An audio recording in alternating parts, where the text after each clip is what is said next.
this is Niall Whedon and welcome to the 4th development log for Strike Force. In the last few days, most of the updates have been made to the client, but there have also been a few minor updates to the server. The first feature I want to talk about is probably, as you can see on the screen, some of the main buttons and banners and things like that have actually turned to French.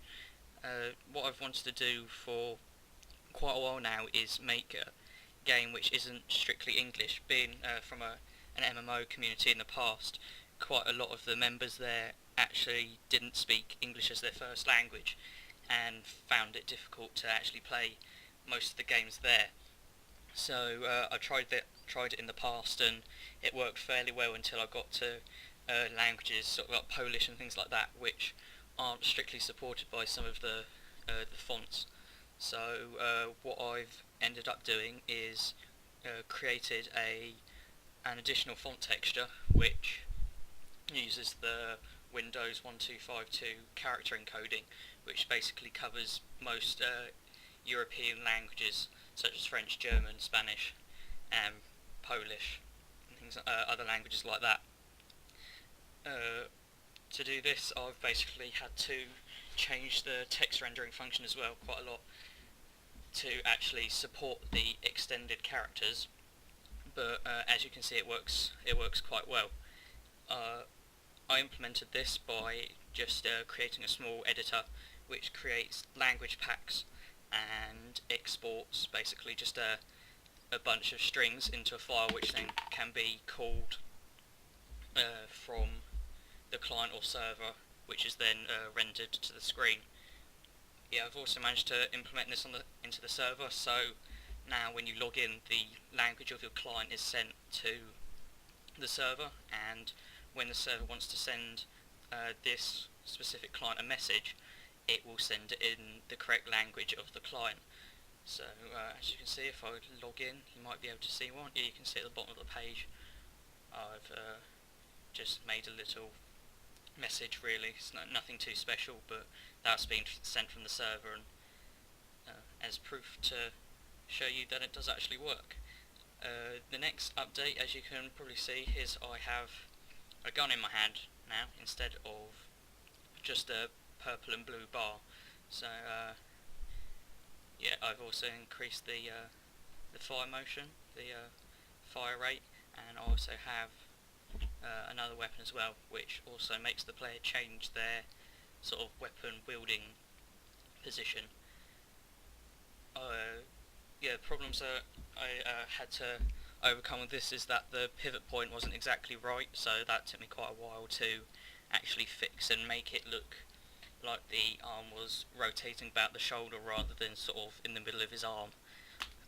In the texture, I've also moved the arm textures fully to the left, so that when designing weapons, you've got as much space as possible to actually make the weapons look good and have sort of free reign on designing weapons. The other thing you're probably confused about is why is this little grassy block sort of standing next to me? Well, that's just the sprite that I've used for a little follower NPC, which I said in the last update I would do, and that's basically scripted through Lua.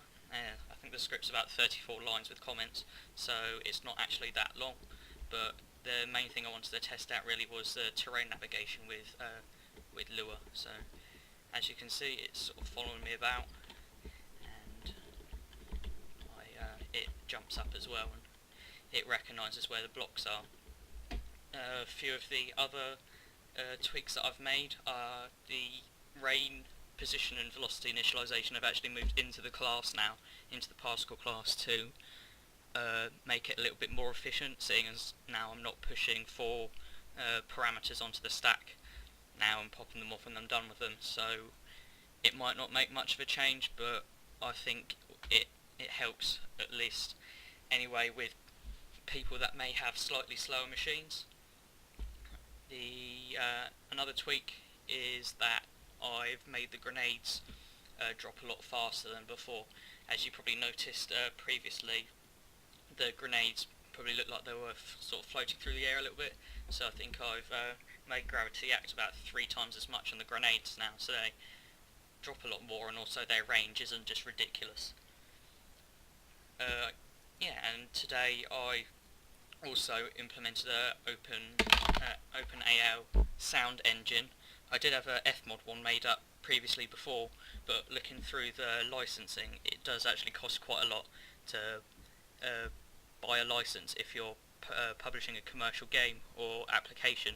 So I've gone for the open source version, and it does work pretty much just as well. It only plays WAV files at the moment, which do tend to be slightly larger than MP3s, but if that's a problem in the future, I'll act on it then, because at the moment it's not being much of a problem.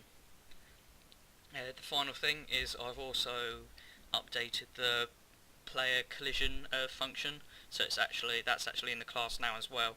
So it makes the code I'm writing a lot neater and more understandable to someone else that might in the future come and edit it. So I think that's it for today. In the next update I'll probably have some sort of item editor maybe, or some more edits to the server. Yeah, thank you for watching, and please comment, rate, subscribe, and thank you for watching. Bye bye.